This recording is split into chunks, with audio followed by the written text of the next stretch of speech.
Well, it wasn't very difficult actually because some things on some places in Macedonia never changed. So the application of this tale was very passable even today.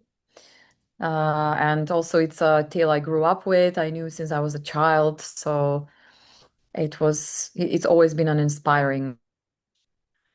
How do you work together, Jean and Tamara? Jean, you were the DP, right? You're responsible for the visuals. They're very poetic. Yes, that's right. They're very poetic. How did you work with Tamara in terms of the visual approach to the movie, to the documentary? Well, to be honest, what was really important is to not see this project as a production in that sense, especially when we were filming with the family. We always wanted to just dissolve into the lives of their family and become part of it.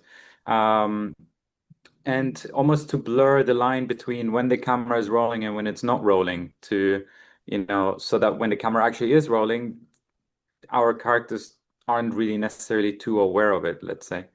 Um, we did have some visual inspirations, especially for the farming scenes, the harvest. There was definitely a little bit of Terrence Malick's A Hidden Life as a visual inspiration in there to kind of recreate a similar feeling of um, of life. It's a difficult feeling to describe, but there was just something that we wanted to recreate. Yeah, especially the harvest, when all of the characters are full of joy and life and excitement. We wanted the camera to be almost like floating with them, rather than just being too locked off and static.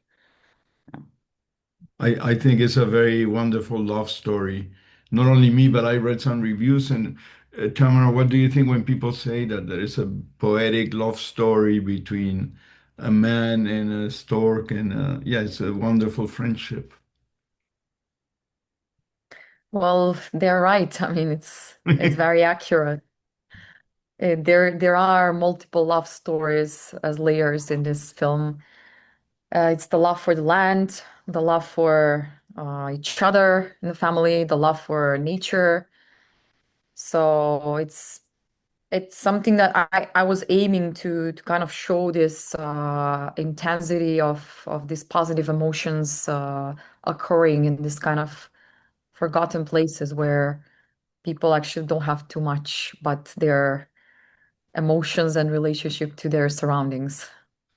Where did you find Nikola and the family? How organic was it? Did you know them before or? No, actually, the storks brought us to Nikola and his family. We were following the storks eating from landfills for a couple of months. There was an article I read from this Macedonian Ecological Society where I collaborate a lot with these people for all my films. The article was about storks stopping to migrate and eating from landfills and staying there for the winter and dying. So I got really intrigued by this because it's the one animal that's symbol of migration and now it's stopping to migrate. So something really wrong is happening. So by following the storks, I wanted to make a comparison between how they eat now, what's the deviation, and how they naturally used to feed for centuries, which is running after the farmers and because the tractors help them extract the little animals from the ground. So it's been a like century-old symbiosis since the time when the tale of Silyan existed. So by making this comparison, we met the farmers. There was about 10 families who we started collaborating in the beginning. And then slowly through the process of casting, I ended up with this particular family to follow it. So, Jean, you were saying that you were just, I mean, as a DP, you disappeared, right? I guess you became part of, you were not there in a way, or you were a It's invisible interesting. witness. Yes and no. That was the challenge. Because something that was very clear to us is we wanted this film to feel very intimate and emotionally connected. And what this meant is that we wanted to be, you know, not just emotionally close, but also physically with our camera, right? It just creates a very different feeling being physically close using a wider lens when you're closer to your subjects, both human and avian, um, which is kind of contradicting because you have to disappear, but at the same time be right sometimes up in their face. Um, but you know, it's time was the more crucial aspect of actually achieving this. We spent over 3 years making this film, and you start to develop a kind of collaboration with your characters, if you will, where they kind of get used to this workflow and somewhat understand the concept of what we're doing, so that they are kind of playing along with it, if that makes sense. Yeah, it felt very natural, and yeah, it felt like you were just there, and you were not like you were not part of the film industry. You were like, it was like looking Yeah. through a hole. But Something and something that this, was important was also, yeah, yeah, sorry, go ahead. no, go. No, so I was saying something that was important was the kind of tools we were using as well. We did definitely go pretty low key in terms of the equipment, the camera equipment, the lenses. We chose to shoot on a camera which can run over a battery the whole day, doesn't consume too much media, it has automatic focus and variable ND filters. And that kind of allowed me to just operate the camera as a one person without the need of assistance and just essentially make this camera an extension of myself, where I don't need to think about this equipment that I'm operating. It's just a pure connection between me and the characters. So being self-sufficient was important. You didn't want cables and assistant a 100%. truck, right? No. No. Hi. No, I think You we need got to be like into you need to be like hunters in a way, you know. You need to yeah. be quite independent and ready to act. And the storks, I mean, they're amazing. The one who established the relationship with Nikola, is it only one or several that you use like a character, like an actor? No, it's just one. It's Really? still there, this story. Yes, And absolutely. We can't find, you can't just find stork, you know. Even if you try, I mean, try Googling, trained storks on the planet, and I don't think you're gonna find too many results. train So it's storks not, for a movie. yeah, So would you say it's that not, there's it's not a enough. human exodus in Macedonia? I mean, you were saying the storks come back, but the humans are going, some of them to Germany because the situation in Macedonia in the countryside is not very easy to survive right now. So is there an Yeah, exodus? yeah, this is very common in So, Exodus, like the people leaving the country. oh yes, huge, huge, huge percentage. It's actually quite painful Eh, because we don't have like a external enemy in that sense. We are not at war, but the it's from the inside, you know. The government itself is kind of chasing its people out, so it's very sad. We have Nikola, about maybe 70% of economical migrants. 70%, Sorry?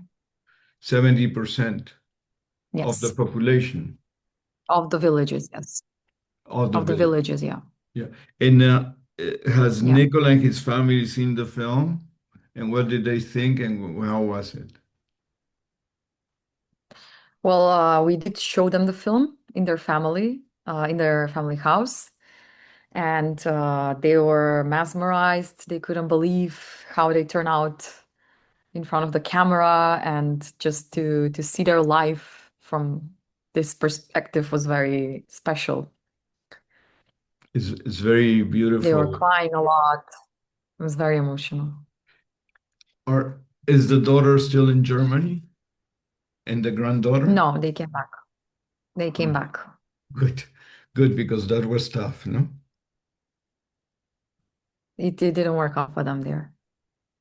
And how do you feel about the recognition the film is getting, Jean? I mean, it's a wonderful feeling. So far, the film is being really well received. And which is important because, this film, it has a very hopeful ending, and it's just really great seeing people react positively to that. Yeah, it's very beautiful. It's very unique, and there are Oscar rumors. How do you feel about that? Mhm. Or you I don't like mean, those rumors? it's rumors are always rumors. You've We been just there like, already with Honeyland, yes. right? I mean, we're just sharing the word and the message for our film, and with everything that's happening, obviously with all the nominations from all the festivals and, important places that cherish our film. We're happy how the audience reacts, so we don't know further. How important was the music for you guys? Because it dresses up the Um, story very well. Obviously, the music was very important for me in this film, um, because actually the film required to have music, and I'm not always 100% for using music. In Honeyland, I didn't use any music, because the film was just different type, and it required a different sensibility to it. But in this film, I really wanted to give the magic touch to the world of the storks. So I I wanted their world to be covered with music, and while the human world actually is not, and is quite realistic. Why do you think, oh, you mentioned that Macedonia was an important destiny for storks, right? Or maybe, is that right? Sorry, say it again. Say it You again. mentioned that Sorry. you mentioned that Macedonia was an important destination for storks. Is that real? I mean, is that why do you think that is? Well, the stork's migrational route has always been the entire Africa and the entire Europe, up to maybe all the way to England, even. How Not amazing. not so much, but they reach there. So that's the route of moving. The African continent, from South Africa, all the countries basically, up to Egypt. Then some of the Middle Eastern countries, not all of them, and then entire Europe. Why this is the case, nobody knows. Why species migrate like this? Nobody knows their decisions. But Macedonia is in the center of this trip, and it's very, very important destination because it's like a place where they stop when they come from Africa over the Mediterranean, See, where they rest, and then some of them stay here, and some of them continue up towards Germany and North Germany, yeah. Poland, and the Northern north Europe, of the continent. Northern Europe, Yeah. and where are you now in Macedonia? No, we're in Los Angeles. Ah, okay, the time difference. Yeah, I'm in Spain. Oh, great. So Yeah, and So Spain is also there's Spain also and popular. Portugal is huge on storks. Portugal is Yeah, huge, they huh? Yes. there's like a fork that's happening North Africa, where some of the populations are flying through the East Way, which is the Levant area, and then the West Way, which is for the Iberian Peninsula. And this is also a common occurrence in Spain, where there's entire populations of storks which actually stopped migrating altogether. they're staying there the entire year round, partly because of the landfill sites and increasing temperatures. Why do you think we have romanticized the storks in general in every culture? There's something very beautiful about them and unknown, and we think that they bring babies. I mean, we have created that legend, and I think that your film reflects a little the majestic aspects of those birds, like with those winds. Wow, wow, so powerful. Well, the storks, just with the fact that they are migrating, there have been legends surrounding them since forever because people thought they didn't know where they are migrating. They thought they are going in the other life and then returning. They thought they're going to heaven and they return from there every spring. They thought about them like some angel creatures. And for the first time, where humans discovered that stork migrate to Africa is actually when a stork with a African spear through his neck flew all the way to Germany, where the spear actually didn't get his organs. It just stuck in the skin, and then it was shot by a German hunter. So they discovered the spear, and that's when they understood that actually they migrate to Africa.